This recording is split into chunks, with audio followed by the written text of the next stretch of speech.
handshake that if you're going to watch my content, you subscribe to the channel. It takes 1 second. Okay, so gentleman's agreement. And if you don't mind liking this video, actually, you know what?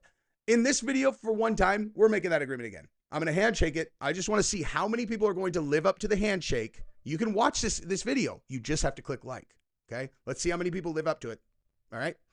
Also, I got to tell you about the sponsor of this video. You're going to want to sit through this because this video is absolutely going to be worth it. And this is the best ad read I've ever done in my life. So enjoy my work. So I've got a Father's Day gift for all of you guys out there, whether you're fathers or sons or daughters for that matter. No one ever knows what to get their father for Father's Day, but I'm going to solve that problem for you right now. Fathers gave us guidance. They gave us money. What are we supposed to get them for Father's Day? That's why we're going to treat our fathers to a pair of Raycon earbuds for Father's Day this year. They're going to be able to enjoy podcasts like this, music, or even movies with crystal clear sound. Raycon's latest model is better than ever with a 32-hour battery life and multi-point connectivity that lets him pair with 2 devices at once. Finally, Dad can wave bye to that tangled old pair of wired earbuds. Or on this side of the fence, as a dad myself, I could tell you that I always need more earbuds. I can't have enough, man, because I lose the stupid ones I have and I need more, and these Raycons are awesome. I will always be stoked to open a present and have them in there.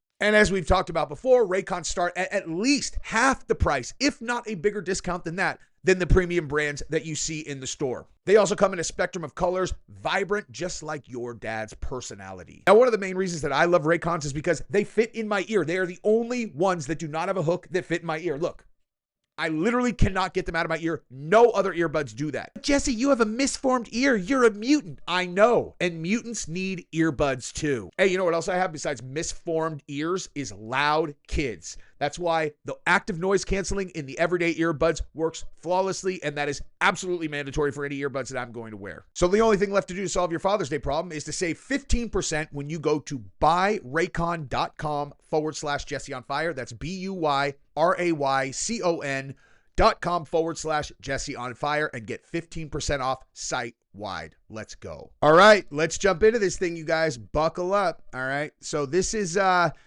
Freddie P. And he is a former Diddy artist, and he is saying the quiet part out loud. Then we're going to get into the Ian Carroll one, so rock and roll. Who look? If you look right now, Justin Bieber eating pizza, he's sending messages. Everybody know about Pizzagate.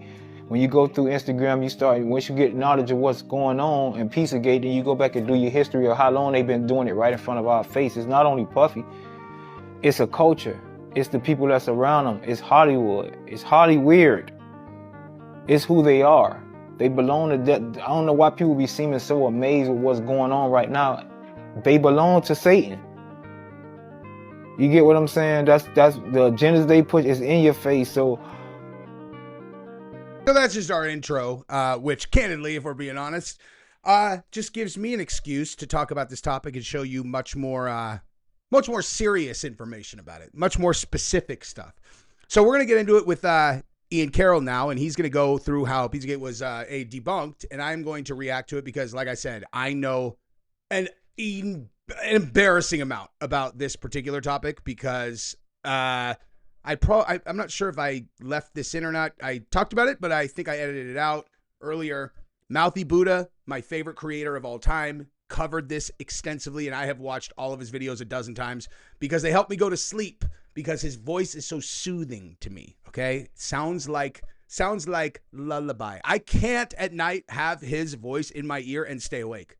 Okay, but I love his stuff. Absolutely love it. Did you just say that you are listening to documentaries about child, ritualistic whatever while you're going to bed? I'm like, I know, pretty psychotic, huh? But nonetheless. All right, so let's do this thing.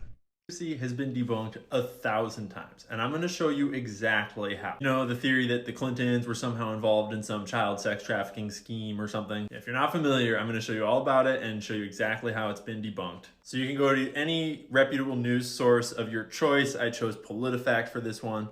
It was just the first one that came up, and I just highlighted all of the language they used to help you understand that it's debunked. When we scroll down in this article, you can see that they're citing their sources with links. And so we'll click on this link that should show us how there's no evidence. Well, that links us to another PolitiFact article. If I remember correctly, I think we're going to go back to that real quick and make sure. But just so that I read it to you guys again, okay? With fingers crossed, the old rabbit's foot out of the box in the attic, and I will be sacrificing a chicken in the backyard to Moloch. So like that one, I've read that obviously, reads like a joke to me. Rabbit's foot out of the attic? Like, you think Hillary Clinton really pulled a rabbit's foot out of the attic? Sacrificing a chicken in the backyard to Moloch? Like, the only reason that one is so weird is because of who Moloch is. And how, like, the weird part about that is how is Moloch so common knowledge in that circle that she could even, if it is a joke, that she could even make that joke. Like, I didn't know anything about Moloch until this whole thing. Okay, Moloch, also known as Melech, is an ancient Canaanite deity primarily associated with child sacrifice in the Hebrew Bible. The name Moloch is believed to be a misvocalized form of Melech, king, possibly intended to convey the idea of shameful king. In the Hebrew Bible, Moloch's worship is depicted negatively, particularly in the context of Israel. Okay, key aspects: child sacrifice. Okay. And so there was a lot of back and forth on whether or not the like it was true that Moloch, that these elites, because in historical like ancient Greece and stuff, there was a lot of stuff written that there were elites that worshiped Moloch, and they would sacrifice their own children to Moloch, and everybody was like, oh no, it's not really true, it's not real, it's not real, it's not real. And then they found these digs, like they did these archaeological digs, and they found, like, what do you call it? Not statues, but I mean, let's just say statues, because I don't want to sit here and think of it. Statues of Moloch, and then all of these like canisters that had like small human remains inside of them, all of hundreds and hundreds. So it was like a real thing. So who knows? Maybe that's why they're buying these babies. That's probably enough for this video. I'm going to go wash my mouth out and my eyeballs.